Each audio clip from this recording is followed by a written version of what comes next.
নমস্কার বন্ধুরা, আশা করি সবাই ভালো আছেন। বং পিউ প্রিয়াঙ্কার আরও একটি নতুন ব্লগে আপনাদের স্বাগত। আজকে অনেকটা বেলা হয়ে গেছে আমার উঠতে, কারণ ওয়েদারটা খুবই ভালো আর বেশ ঠান্ডা ঠান্ডা। আর বেশ কিছুদিন ধরে আমি যেহেতু ঠিকঠাকভাবে ঘুমাই না, তা আমি একটু আজকে বেলা করে উঠেছি, অনেকটাই বেলা হয়ে গেছে উঠতে। আর এই বেলার থেকেই আমি আজকের ভিডিওটা স্টার্ট করছি। কালকে থেকে খুবই মানে কি বলবো, বাজে ওয়েদার চলছে। ওয়েদারটা মানে ঠান্ডা হয়ে গেছে, বাট প্রচণ্ড বৃষ্টি ঝড় তো হচ্ছে।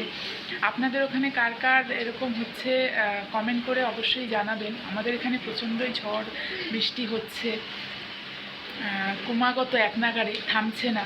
তো সকালের দিকে একটু বোধহয় ভালো ছিল, এখন আবারও শুরু হয়েছে ঝড়। তো চলুন আপনাদের একটু দেখাই বাইরের ওয়েদারটা কীরকম। এই দেখুন, দেখতে পাচ্ছেন বাইরের কি অবস্থা। বৃষ্টি তো মানে হচ্ছেই, সঙ্গে ঝড়ও হচ্ছে সমান তালে। আর সঙ্গে ঝড় যখন বন্ধ থাকছে তখন হাওয়া। আর মানে আকাশটা দেখুন কি অন্ধকার করে রয়েছে, মানে দেখে কেউ বোঝারই জো নেই যে এটা সকালবেলা। এখন দেখে তো আমার পুরোই বিকেলবেলা মনে হচ্ছে। একটু আগে তো আপনারা বিশ্বাস করবেন না, পুরো মনে হচ্ছিল যেন রাত, মানে সন্ধে নেমে এসছে। তো এখন তো তবুও খানিকটা কেটেছে অন্ধকারটা। জানি না কতটা আপনাদের বোঝাতে পারছি বা আপনারা দেখাতে পাচ্ছি, বাট প্রচণ্ডই ঝড় বৃষ্টি যেটা বললাম সেটা হচ্ছে মানে গতকাল থেকে। তবে খবরের অনুযায়ী মানে যেরকম ক্ষয়ক্ষতি বা ভয়ের আশঙ্কা তৈরি হয়েছিল সেরকম কিছুই হলো না। খুব অল্পের ওপর দিয়ে বোধহয় গেল। বৃষ্টি হচ্ছে, ঝড় হচ্ছে, বাট ক্ষয়ক্ষতি সেরকম কিছুই হয়নি। আমরা তো সবাই সেফ আছি, আশা করি আপনারাও সবাই সেফ আছেন। আজকে সোমবার, তবুও শুভঙ্করও দেখুন বাড়িতেই রয়েছে।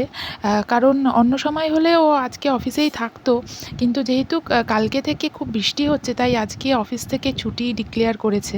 সকালে অফিস যাওয়ার জন্য উঠলো দেখলাম জানেন, কিন্তু তারপরে হয়তো আবার মোবাইলে ছুটির মেসেজ দেখে ফ্রেশ হয়ে শুয়ে পড়েছে। যাই হোক, আমি এখন চলে এসেছি কিচেনে। আর এখানে দেখুন মা মাছ সমস্ত যা যা আজকে রান্না হবে, ওদিকে ভোলা মাছ আর এদিকে মোরলা মাছ, এই সমস্ত ধুয়ে নুন হলুদ মাখিয়ে রেখে দিয়েছে।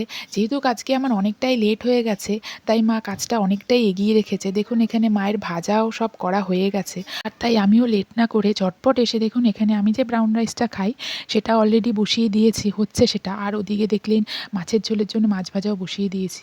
রোজ সকালে উঠেই আপনারা জানেনই আমি প্রথমে লেমন টি দিয়ে আমার দিনটা শুরু করি।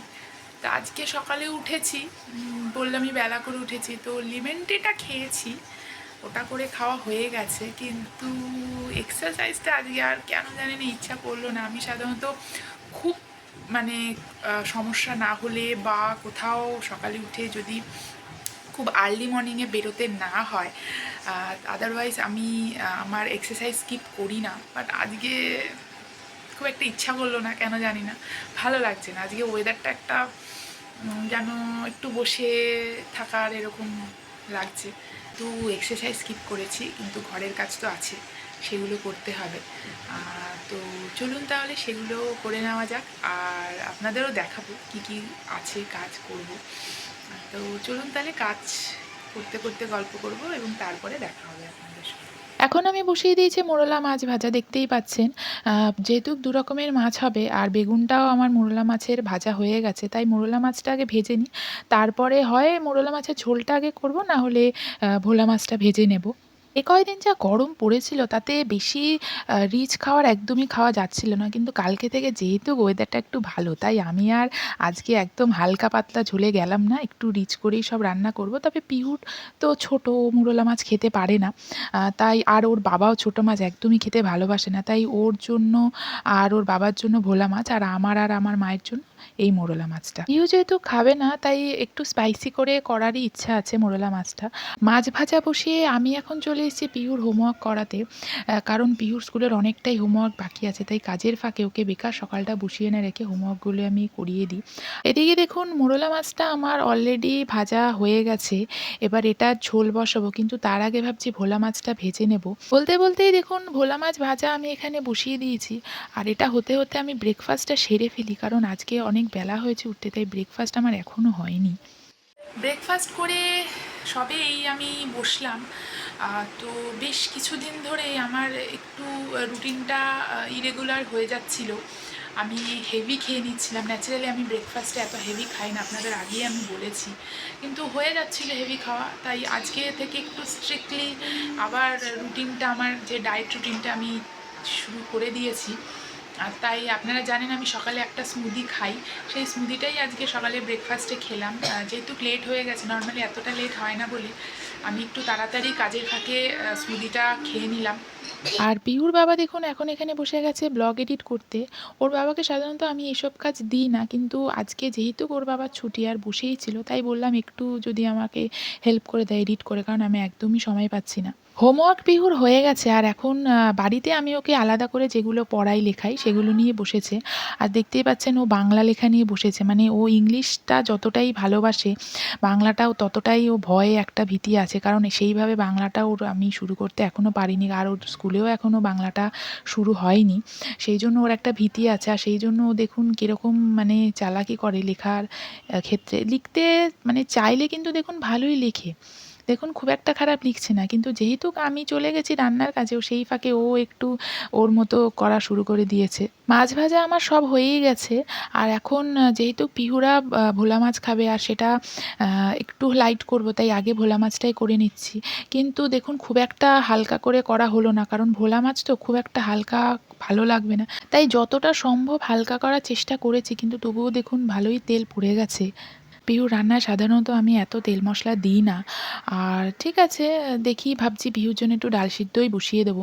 আর এখন দেখুন পিহুকে পড়াতে পড়াতে আমি স্যালাডটাও আমার কেটে ফেলেছি, আর আমি জানেন তো স্যালাড কেটেই না সেটা ফ্রিজে রেখে দিই, কারণ তাতে দুপুরে খেতে বসার আগে এটা পুরোটাই ঠান্ডা হয়ে যায়। আর ভাত ভাত এরম ঠান্ডা স্যালাড খেতে আমার খুবই ভালো লাগে। কাজও এখন মোটামুটি অনেকটাই কমপ্লিট হয়ে গেছে, আর কিছু টুকিটাকি কাজ আছে কিচেনে, সেটা সেরে ফেললেই হয়ে যায়। চলুন তাহলে সমস্ত কাজ সেরে তারপর দেখা হচ্ছে আপনাদের। আর এখানে এখন দেখুন পিহু আর পিহুর বাবার দুজনেরই স্নান কমপ্লিট হয়ে গেছে। অফিস না থাকায় শুভঙ্কর সকাল সকালই স্নান সেরে ফেলেছে, বাট আমি নিজের সব কাজ সেরে পিহুকে জাস্ট স্নান করিয়ে বসালাম। আর পিহু স্নান সেরে আমি এখন নিজেও স্নান করে রেডি হয়ে গেছে, আপনারা দেখতেই পাচ্ছেন। কোনো রকম কোনো অসুবিধা না থাকলে বা কোথাও যাওয়ার না থাকলে ঘরের পুজোটা চেষ্টা করি আমিই দিতে। কিন্তু আজকে যেহেতু আমার অনেকটাই লেট হয়ে গেছিলো, আর তাই মাই বলল আজকের পুজোটা মাই দিয়ে দেবে। আর এখানে দেখুন এখন গোপালকে মা পুছেই রাখছে, কারণ যা বৃষ্টি আর তার জন্য যা ঠান্ডা পড়েছে, তাই গোপালেরও আজকে স্নান হলো না, মানে স্নান করাতেই আমি না করলাম। আর মা না একদম বসতে পারে না, সেই জন্যই মাকে আমি আরও পুজোটা দিতে দিই না, কারণ মায়ের পায়ে আর্থারাইটিসের প্রবলেম আছে, আর দাঁড়িয়ে দাঁড়িয়ে এইভাবে নিচু হয়ে পুজো দেওয়াটাও খুবই অসুবিধার। গল্প করতে করতে আমি এখন চলে আসলাম লাঞ্চের জন্য, কারণ অনেকটাই লেট হয়ে গেছে আজকে সব কিছু কাজ সারতে সারতে, আর ওদিকে মায়ের পুজো দেওয়া হয়ে গেছে। আর এটা হলো ভোলা মাছ পিহু আর পিহুর বাবার জন্য যেটা করেছিলাম, আর এটা সাদা ভাত আমি ছাড়া বাকি সকলের জন্য। আর এটা হলো ডাল। প্রথমে ভেবেছিলাম জানেন ডালটা সেদ্ধই করি, কিন্তু তারপরে ভাবলাম সোমবার দিয়ে দিই, তাহলে সবাই খেতে পারবে। আর এটা হলো বেগুন পটল আলু সমস্ত ভাজা, যা পুরোটাই আজ মা করেছে আমার উঠতে দেরি হওয়ার জন্য। আর এটা হলো আজকের লাঞ্চের আমার আর মায়ের বিশেষ করে স্পেশাল মেনু, মোরলা মাছের তেল ঝাল। পিহু খাবে না বলে বেশ একটু জমিয়েই ঝাল ঝাল করে রান্নাটা করেছি, আর এই ঠান্ডা ওয়েদারে এরকম ঝাল ঝাল মাছের তরকারি খেতে যে কী ভালো লাগে তা মুখে বলার নয়। আপনাদের কাদের এরকম মোরলা মাছের তেল ঝাল খেতে ভালো লাগে আমাকে কমেন্ট করে কিন্তু অবশ্যই জানাবেন। আর এদিকে দেখুন কি সিনেমা দিয়েছে আজ দুপুরে। একে তো বৃষ্টির ওয়েদার, তার উপরে জমজমাটি দুপুরের লাঞ্চ, আর তার সঙ্গে যদি দুপুরে এরকম হরর সিনেমা দেয় তাহলে তো একদম জমে ক্ষীর। আর এখন আমি চলে এসেছি সন্ধ্যের চা নিয়ে, আপনারা দেখতেই পাচ্ছেন জল অলরেডি চায়ের আমি বসিয়েই দিয়েছি। প্রথমে ভেবেছিলাম এই ঠান্ডা ঠান্ডা ওয়েদার এই আমেজে একটু দুধ চা খাই, কিন্তু তারপরে ভাবলাম না থাক, একে তো দুপুরে ওই তেল মশলা ঝাল রান্না খেয়েছি, তার ওপরে এখন যদি সন্ধ্যেতে আবার দুধ চা খাই তাহলে সেটা শরীরের জন্য মোটেও ভালো হবে বলে আমার মনে হয় না। সন্ধ্যাবেলা পিহু নর্মালি বিস্কুট কেক এসবই খায়, আমি সন্ধ্যাবেলার টিফিনটা ওকে একটু হালকার ওপরেই দিতে চেষ্টা করি, না হলে ও রাতের খাবারটা ঠিকঠাক খাবে না। আর চা তো একদমই খায় না, কিন্তু আজকে দেখুন আমি আর ওর পাপা চা নিয়ে বসেছি বলে ও উঠে চলে এসছে আমাদের সঙ্গে চা খাবে বলে, আর সঙ্গে আছে ওর পছন্দের 1 প্লেট বিস্কুট। আপনাদের মধ্যে অনেকেই কমেন্টে আমার কাছে আমি যে চিল্লাটা খাই আমি আগের ভিডিওতে দেখিয়েছিলাম সেটার রেসিপিটা জানতে চেয়েছেন। তো সেই জন্যেই আজকে আমি সেই রেসিপিটা এখন দেখাবো, বিকজ আজকেও আমি রাত্রে চিল্লাই বানাবো। এটাতে আমি রাত্রে যেহেতু কার বেশি ভেজিস খাবো না, সেই জন্য আমি বেশি কিছু দেবো না, জাস্ট ওই একটু পেঁয়াজ আর একটু লঙ্কা দেবো। আপনারা চাইলে আরও যা যা ভেজিস আপনাদের, যেমন গাজর, বিনস আপনি দিতেই পারেন, টমেটোস আপনি দিতেই পারেন, তাতে আরও জিনিসটা একটু হেভি হবে আর খেতেও ভালো লাগবে, আরও বেশি টেস্টি লাগবে। খুবই হেলদি আর পেটটাকে অনেকক্ষণ ফুল রাখে আর খুব মানে হালকা রাখে, বাট ফুল রাখে।